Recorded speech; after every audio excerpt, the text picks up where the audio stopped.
Ever feel like you're drowning in a sea of marketing tools trying to keep your business running smoothly? What if you could simplify it all with one platform? That's where Go High Level comes in, your all-in-one sales and marketing solution built for small businesses like you. In fact, Go High Level has over 1 million users just like you. With Go High Level, you can capture leads, automate your prospect and client journeys, quickly and efficiently build stunning websites, sales pages, and sales funnels. Imagine managing your CRM, email, SMS, and funnels without duct taping a dozen tools together. Plus, their unlimited plan lets you add as many contacts and users as you need, no hidden fees.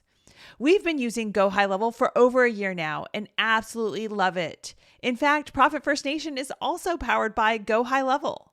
Ready to level up? Start your Profit First Nation extended 30-day free trial today at www.gohighlevel.com/Profit First Nation. That's www.gohighlevel.com/Profit First Nation. Streamline your workflow, impress your clients, and grow smarter, not harder.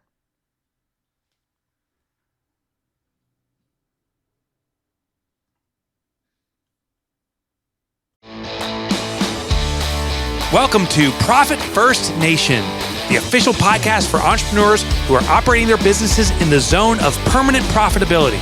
I'm Mike Michalowicz, the author of Profit First, and now here's your Profit First Nation guide, Danielle Mulvey. Hello, my entrepreneurial friends, and welcome back to Profit First Nation. This is a special edition. This is an all-in edition when we talk about how to go all in to build an unstoppable team. And today we have a super, super special guest. We have Kelly Sullivan Ruta, the former clinical psychotherapist of 2 decades who has made the leap from being a psychotherapist to the coaching world. And she helps entrepreneurs create an ultimate inner operating system for scaling without breakdown. And why she's here for an all-in episode is when you are scaling your business, you are often scaling that by going all in on building your team and bringing in new employees and hiring and retaining those 5-star employees. And so how do you do this with the right mindset and the ultimate inner operating system? We've got Kelly. Welcome to the podcast, Kelly. Thank you so much for having me, Danielle. I am really excited to have this conversation today. We are super lucky. So tell us about what is the ultimate inner operating system? Yes. So the ultimate inner operating system is a set of skills that I teach my clients to habituate that allows us to have the kind of grit and resilience and tenacity and ability to rebound from whatever happens as we're growing a business. Because as we all know, it is not a straight line. It is often very, very messy and sometimes tumultuous. And we need to be able to get back up no matter what is happening. We need to be able to model this for our teams. And even though systems in our businesses may break or things that we are offering to the public might not work out, we can't, as leaders and people who are building really powerful teams, we can't break down when our systems and strategies don't work. So really, it's just this set of habits that allows us to put one foot in front of the other, no matter what the challenges are that we face and no matter where we are in the business building journey. Yes, absolutely. And, being an entrepreneur is kind of being alone on an island sometimes and such. And you've got to, pick yourself up and get out of bed and make hay while you can and make things happen and put on a happy face, even though, deep down inside, there's a lot of things going on underneath you, because to be a great leader, you've got to bring it every day as an owner. So could you share with with us, like, what is the number one habit that entrepreneurs should have? Oh my goodness. It's hard to nail it down to one, but the one that I'm seeing probably the biggest sort of bang for your buck in terms of effort is increasing emotional agility for yourself as a leader and for your team members, because we have all really been raised to think that business strategy and skills, really honing those, that is all it's going to require for your business to do incredibly well. And what all of the research is starting to show us is that it's what we used to call soft skills that are now called power skills. It's really those skills that are going to differentiate us in the market. So emotional agility is one of those skills. Another one that's really fantastic is increasing your emotional intelligence. Those are two similar but separate things. And I'm really seeing the people who are investing in developing emotional agility for themselves and then training their teams in it, their performance is increasing by huge numbers, but also you're able to retain really high levels of talent because yes, you're meeting their financial needs, but they're fulfilled, their stress level is lower, and you're avoiding burnout. So I guess, how would one assess their emotional agility? Yeah, this is a great question. It sounds much more complicated than it actually is. So emotional agility is very simply, it's a skill, and it's the ability to feel what you feel whenever you feel it and whatever it is. So whether it's frustration or you're feeling incredibly joyful or excited, feel what you feel in the moment that you feel it. Name it what it is. Don't push it down. Don't numb it out, but don't also project it out onto everybody in your business or your team, and be able to create enough distance and separation from the feeling that allows you to assess whatever the situation is and be able to make really aligned, powerful decisions as a leader. We all get triggered. This happens to every human being. And I like to say that in growing a business, it will trigger every trigger you knew you had and all the ones you didn't know were there. So we really have to be able to manage ourselves in the moment, not shove down what we're feeling, be able to say, you know, I'm really irritated or I'm really angry in the moment, but that feeling is not going to drive my decision. So that's it in its simplest form. It's a very simple concept, but creating it as a skill and then habituating it requires a lot of practice and introspection and some pivots and course correction. That's not always quite as easy in practice as it is in theory.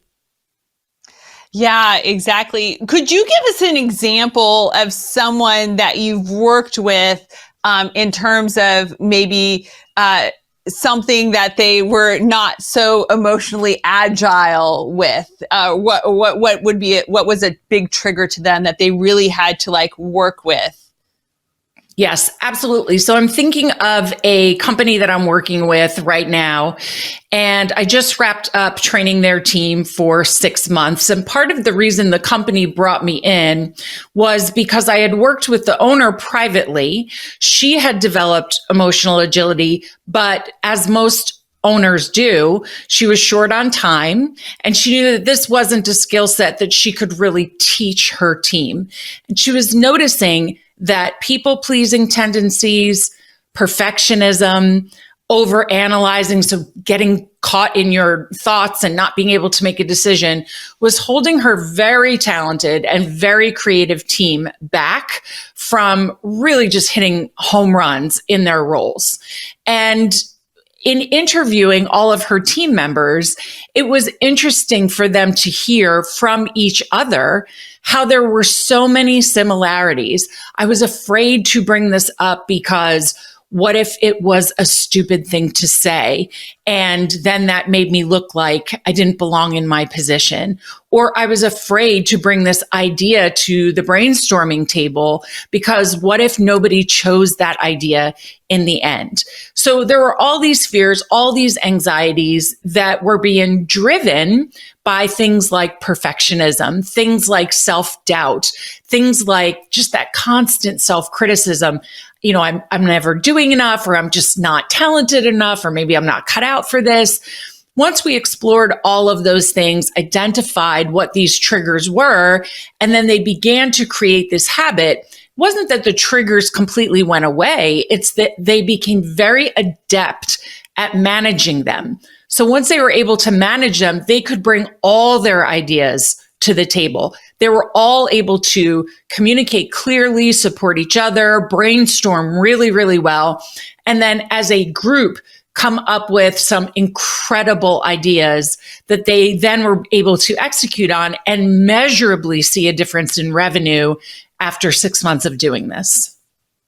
Yeah. And, this is so critical to Mike's work, the next book, All In, where he discusses, to build an unstoppable team, you've got to have FASO in your organization. You've got to have fit, ability, safety, and ownership. And, what you really specialize in working with these teams is helping them develop and hone their emotional agility and emotional intelligence is in that safety realm.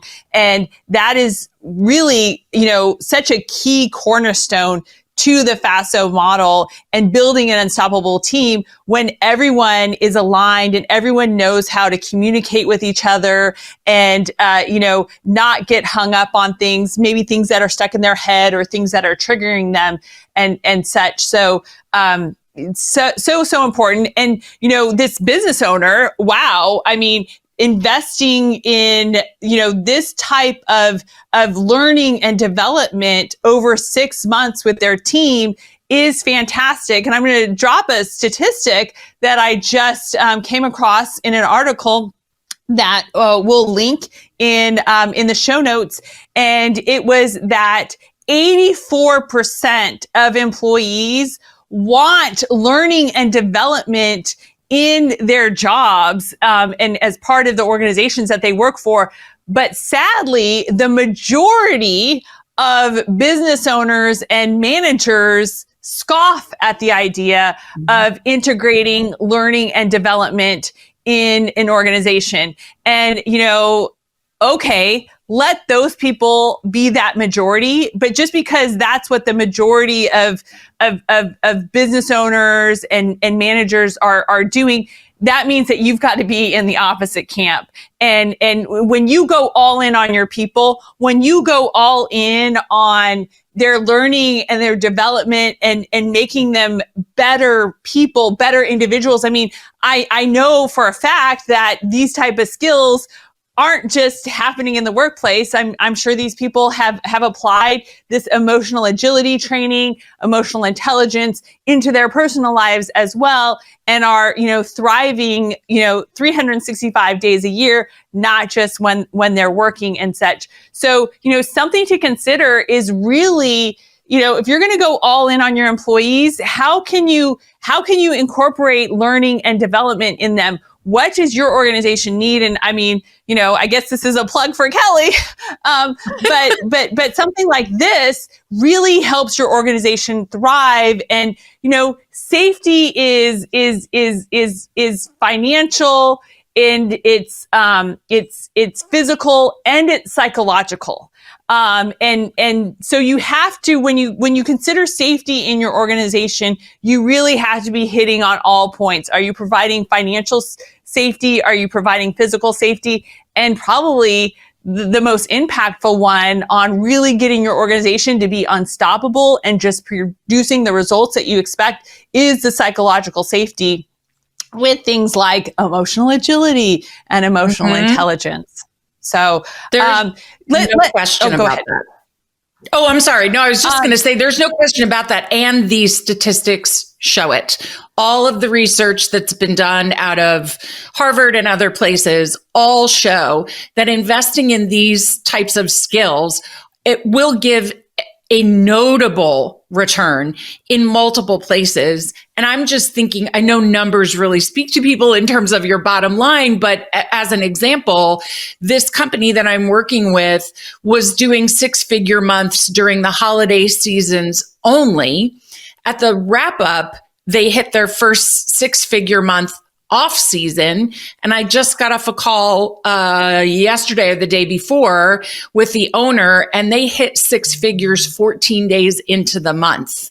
So this is what we're talking about. So for people who are saying, oh, this is just touchy-feely, feel-good stuff. And yes, I want my employees to feel good. Of course we want that.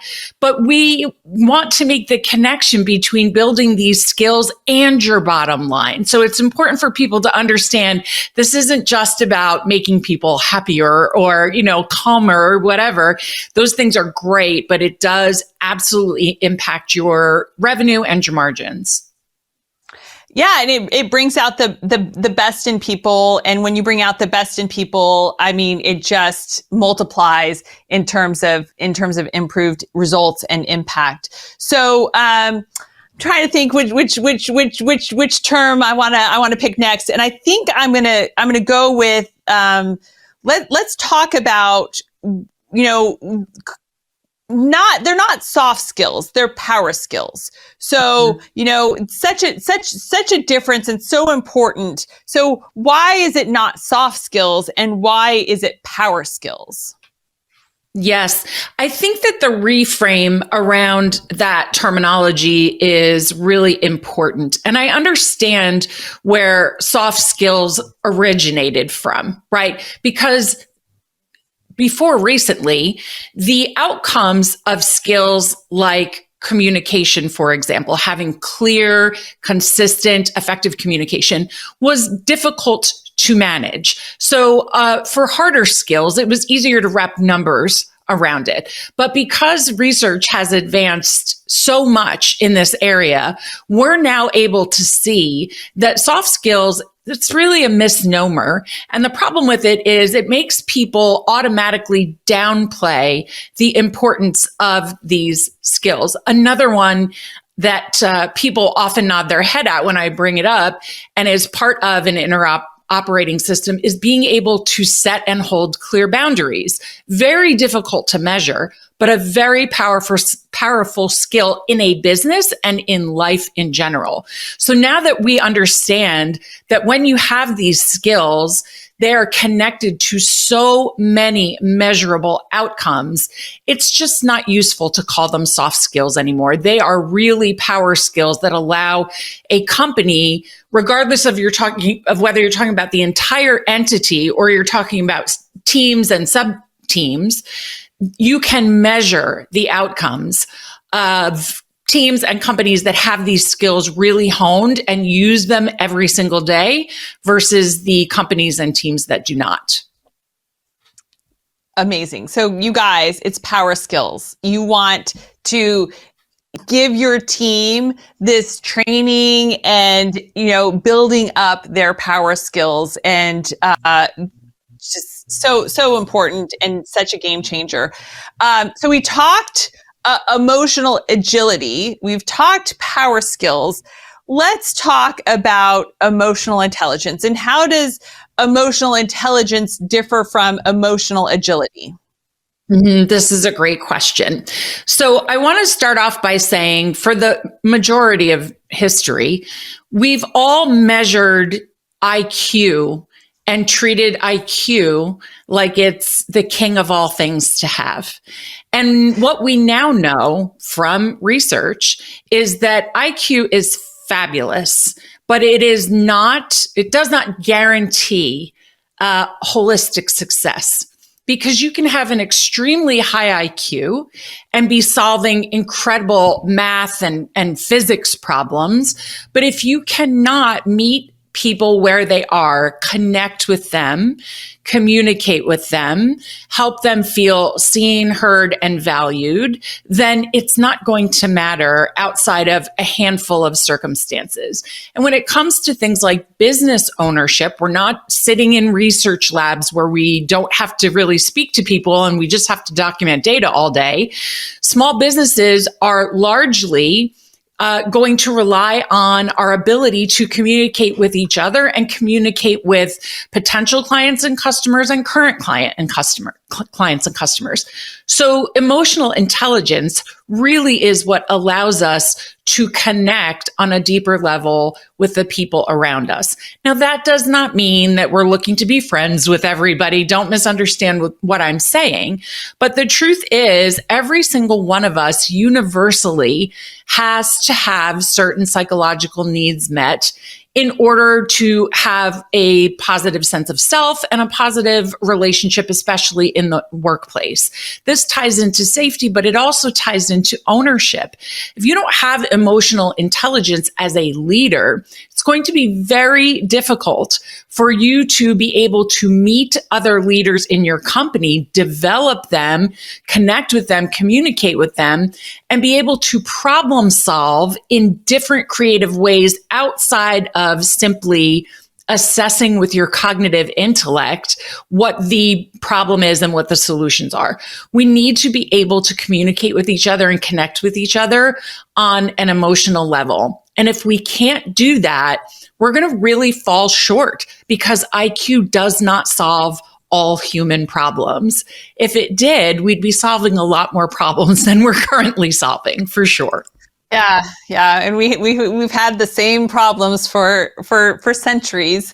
So, I think a couple of things here, in terms of observation of entrepreneurs and entrepreneurs with employees is, emotional intelligence is so important. And the first thing is that you have to recognize that you think and operate differently than your employees. You're a crazy person who has started a business and, is kind of putting a lot on the line, risking a lot of things, a huge risk taker, not necessarily looking for safety, but also someone who doesn't want a job, right? And the last thing that you want to do is have to work for someone else. So you're a rare bird. But you're going to have employees who think the opposite of you. And so you have to understand and you have to appreciate that they are not necessarily the risk takers, and that's okay. And so how do you understand who they are, how they operate, what they bring to the table?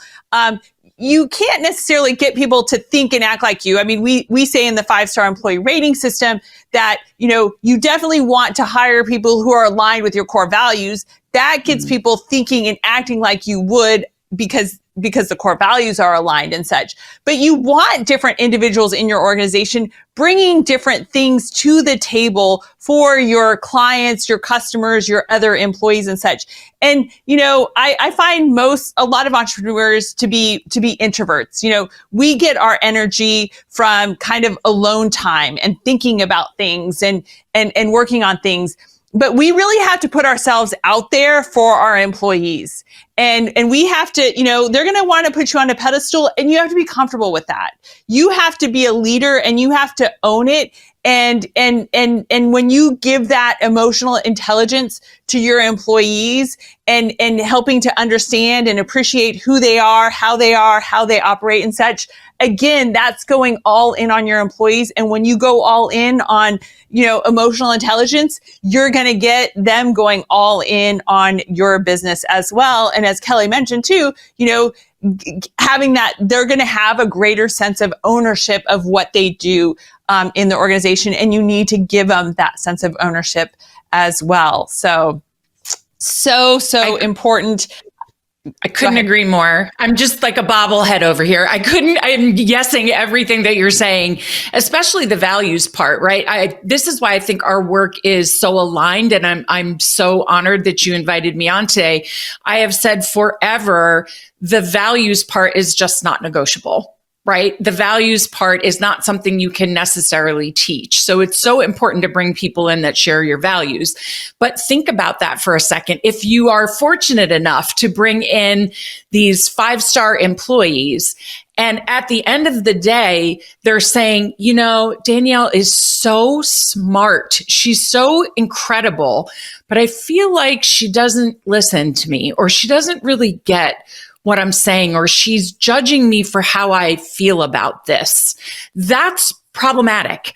When we have emotional intelligence, we're able to connect over those things and talk about them. So then at the end of the day, somebody's able to walk away and say, my boss listens to me. It's not that we always agree, but she listens to me. She values me. I feel valued in this company. I feel like I'm seen and I matter.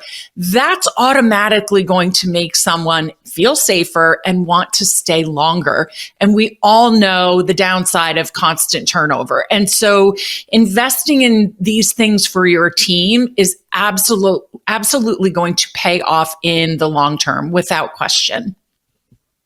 Yeah, absolutely. And so, you know, it's you, the owner, getting, you know, going all in on your own emotional agility, your own emotional intelligence, being really aware, leveraging your power skills and such, and then bringing it to your team and empowering them as well with this level of cognitive awareness about how emotion plays into what we do, how we show up, how we feel.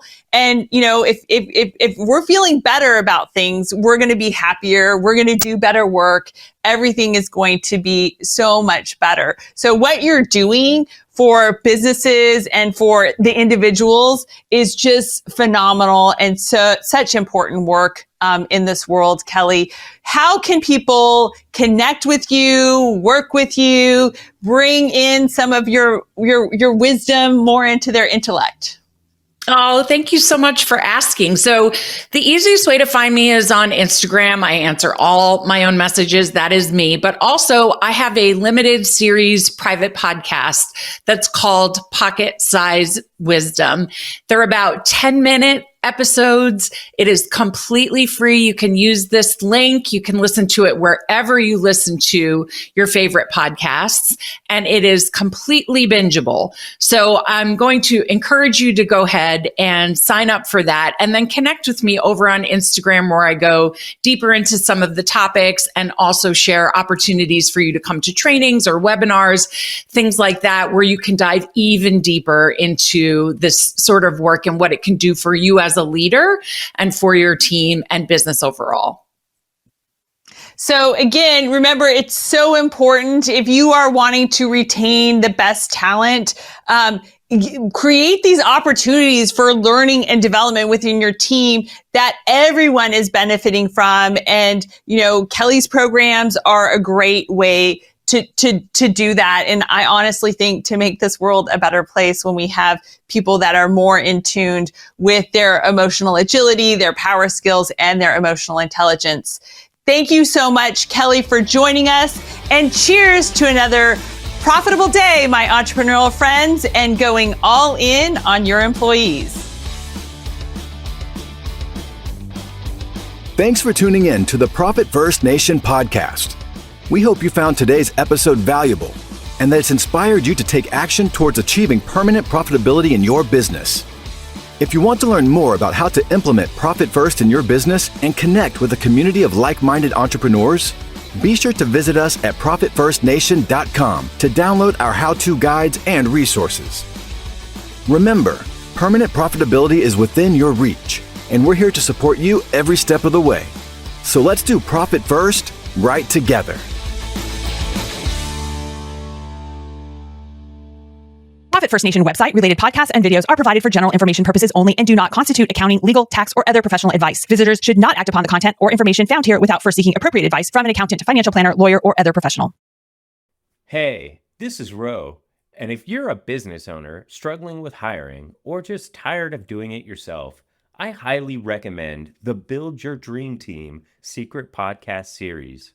There are 7 episodes packed with real stories from founders who've cracked the code on hiring, built high-performing teams, and finally got out of the day-to-day grind. My favorite part? It's not fluff. It's systems, strategy, and results.